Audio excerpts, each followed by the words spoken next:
Okay, I want to animate this little cute red dog, and once animated, render it into the final movie. The first thing in the good animation is a reference. So embarrassingly, I just recorded myself as a reference. So just imagine that this is the tail of that dog. And then, so I'm gonna use this as the reference. So let's edit it first. All you need is to open a Premiere Pro, and then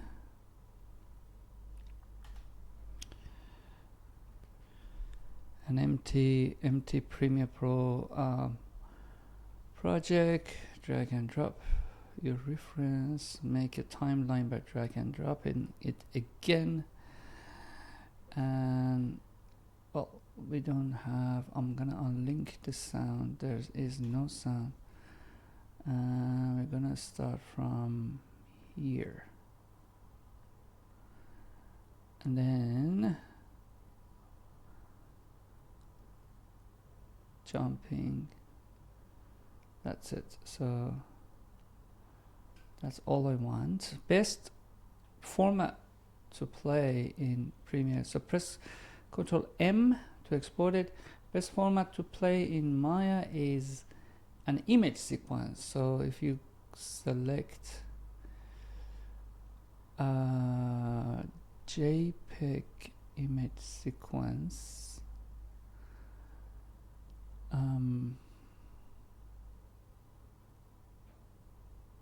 quality, we don't need 100% quality, even 50% is enough. And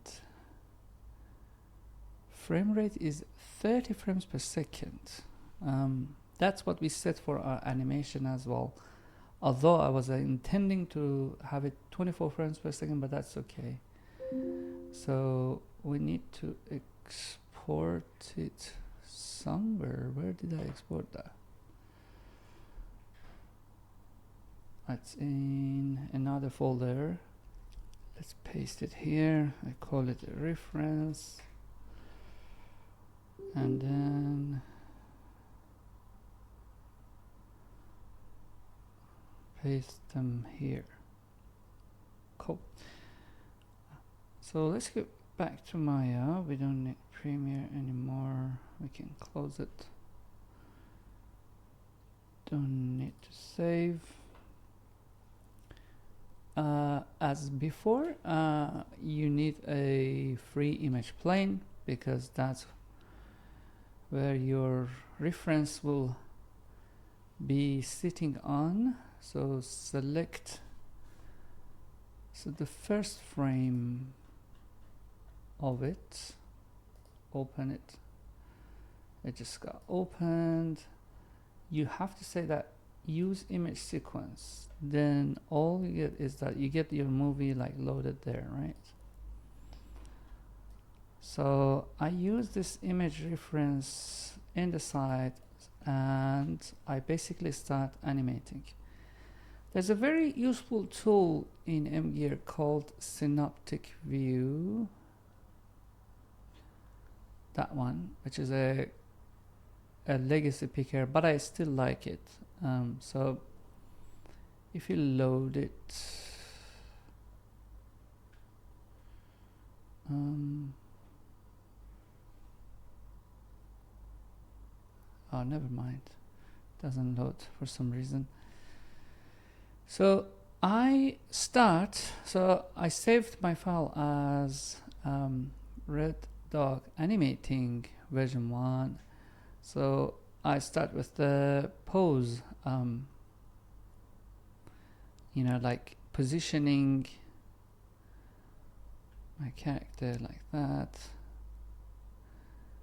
and the tail.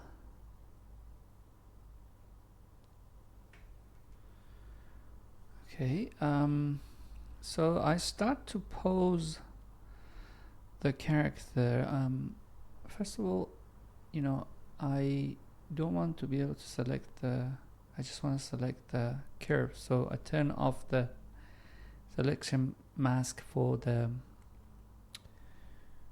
objects, for the surfaces. So let's lean it a little bit down, and the tail gonna be a little bit like that, like flattened.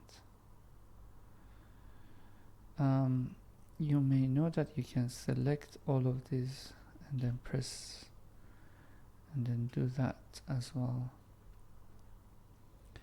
The head gonna be like up.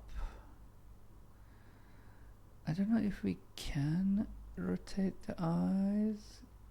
Yeah, it will be very awkward, but we can animate the eyes later and the mouth and everything. So the ears could also be like a little bit tilted up. So that's an extra rig for the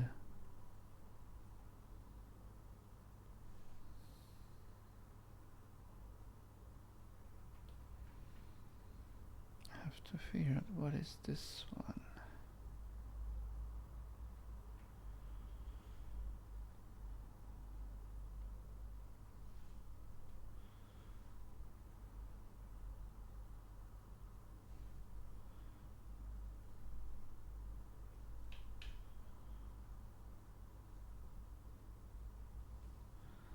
I have an extra layer on top which I can get rid of. That's fine. So let's tip it up as well. So that is like a initial pose. I can select everything. Oh, by the way, I'm gonna set the frame rate to 30 frames per second, and okay, so select everything, and I press S on keyboard, so all of these get keyframe.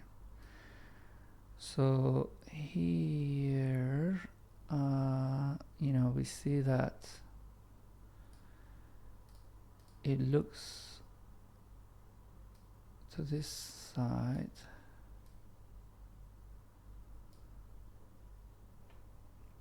Press S on the keyboard.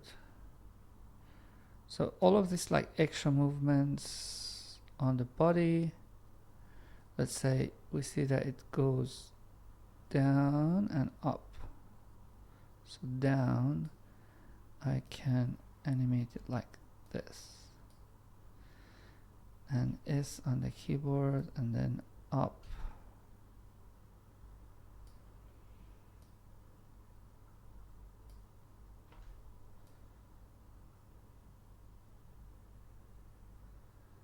You see the reference is very helpful. Okay, so it looks this way. Pauses for a second. I add a key and then looks the other way.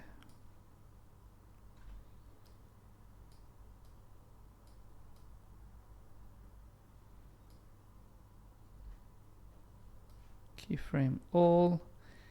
You probably know that we need a curve, like an arc movement here in the middle, which does the movement of the head like an arc. Over there, looks to the front here. Could go 0, which means absolute front. Keyframe everything. Goes down for anticipation of a jump.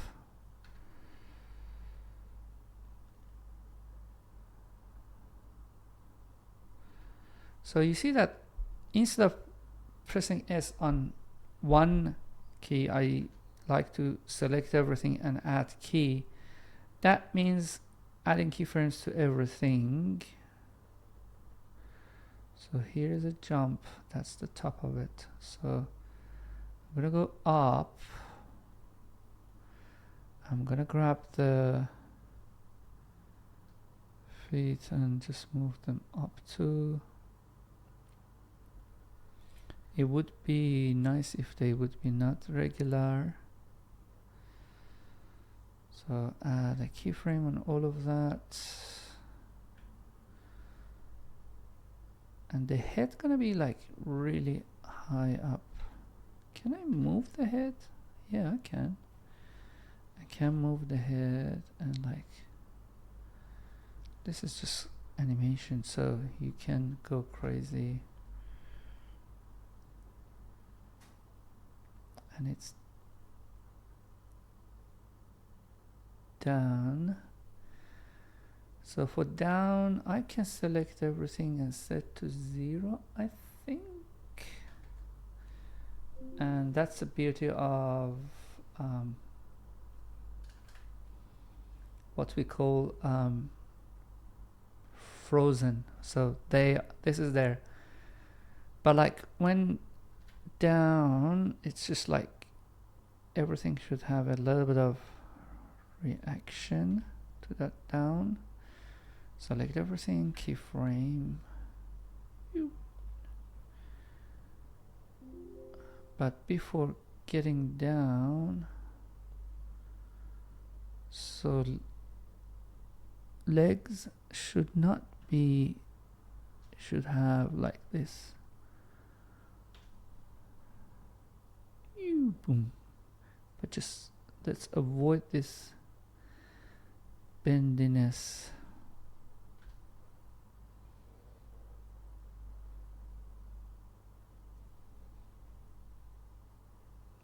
Back to 0.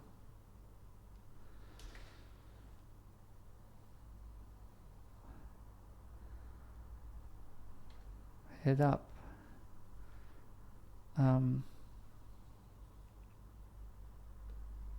Okay, so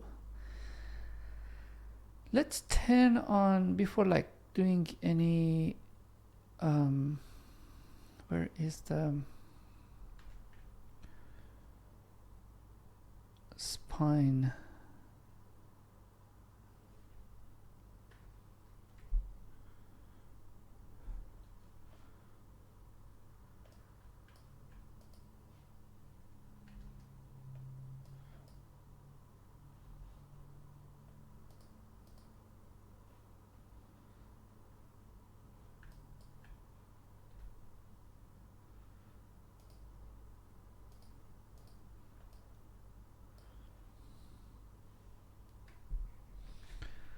Let's grab this spine UI. It's just like hidden over there. I'm gonna like make it more available because that's important. Make it larger. So okay, there is a chain spring, so I'm gonna turn it on, and I'm gonna turn off the break the connection. So I don't want these ones to be animated. Basically, none of these needed to be animated because these are not things I want to animate now. I just want to make sure that the chain spring is on or off. So let's have a look at the animation of the tail and the ears. So let's start bringing all of the secondary animation. So like, let's say you see that I did the movement on the like feet. So there's a bit of down and up on the feet, which I added by animating this. So added this 2 keyframes. So what I can do is that I basically shift and drag and copy these 2 keyframes and come forward and keep pasting them. So that's 1 and 2, paste them, paste them. A bit of messiness is fine. It's a bit fast, isn't it? Let me just right click and then say playback. The speed gonna be real time, so it's not gonna be.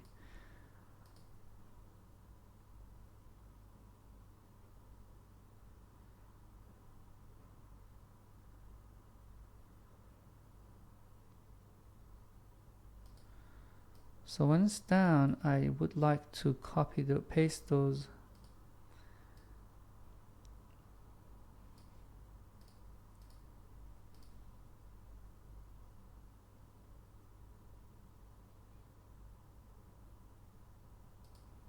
So the head turn here,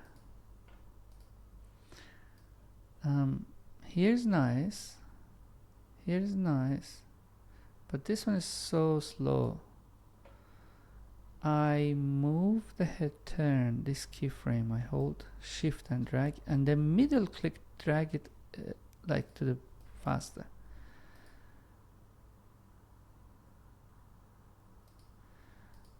The playback speed gonna be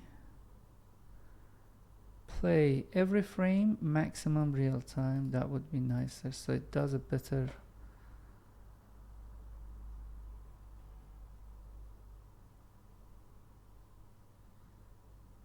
This like little, jagging it on the movements of that comes from, you need to set it to free so you get a whole kind of physical simulation on that. Okay, so now we can add, I'm gonna put that playback speed to real time. So this moves this side, looks that side, looks to the front, goes up and down.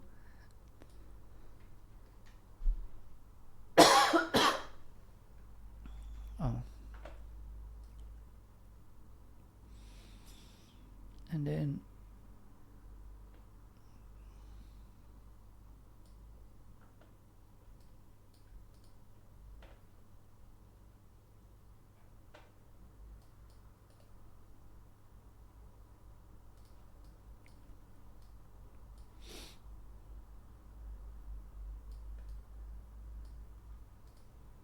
actually for the ear, I can say that, you know what, we don't need keyframe on any of them, do we? Because they are controlled by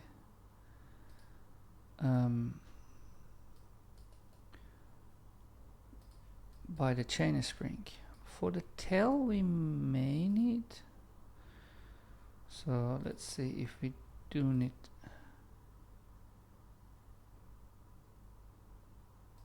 Oh, what happened? I think I deleted the connection to the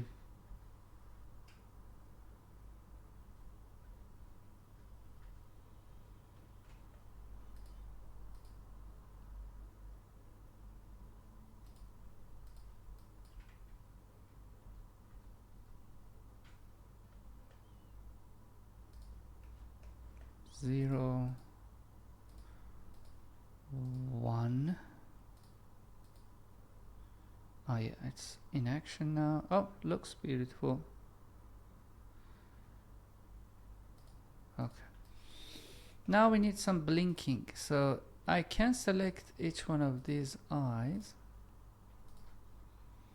Blinking is very easy. Look at my eyes in this reference. Oh, I never blink. That's funny. So I add some blinking here. Like let's say, like blinking is best is in action. Like one here. So all you need to do is add a keyframe, one frame forward, close it down, add another keyframe, another 2 frames forward, open it up, so back to 1, and add a keyframe. You see that one? Blink. And the beauty of it, if you would be able to just like select one of the eyes and just like offset it by 1 frame. So now you see that they blink with one frame offset. It's cuter for a cartoonish character. Then you select all of these keyframes, copy that, and then maybe one blink here. You see blinking, and then one blink here, and then maybe one at the end. So let's review everything.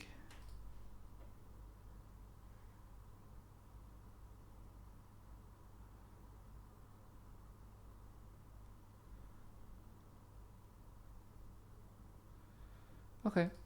I can go way more, so but let's get a test render of how it looks like. Let's bring our light back, our camera back, our infinity wall back, everything back. So let's look at a test render here. So let's test render it. So, and if it all looks great, so it looks okay for the test render. To make it faster, I'm gonna set something in Arnold. You're gonna learn it later what that means. This camera AA, I set it to, and then now I go to rendering menu, render sequence.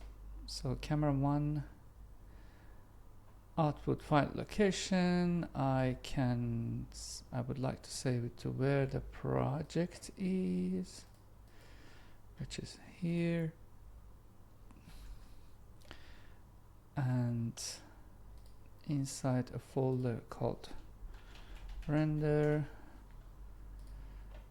and then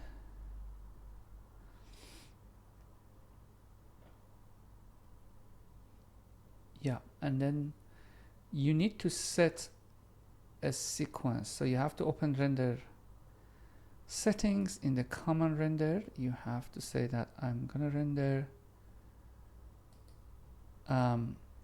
name dot padding. This is called padding and extension, and we want to render it as PNG sequence, and from frame 1 to frame 125. So that's our range. Okay, this is where it goes. So let's say that render sequence. So what will happen is that it starts to frame, so that's frame 1.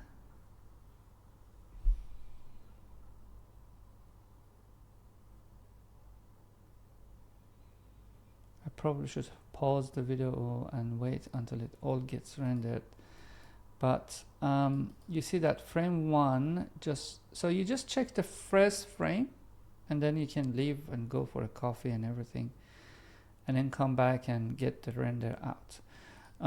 So we need to wait until this is done. So I pause. Okay, rendering is done.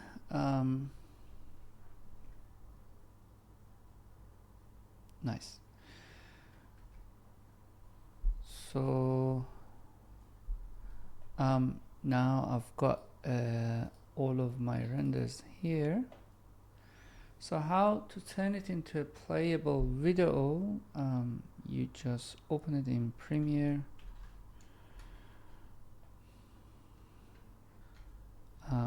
Premiere or any other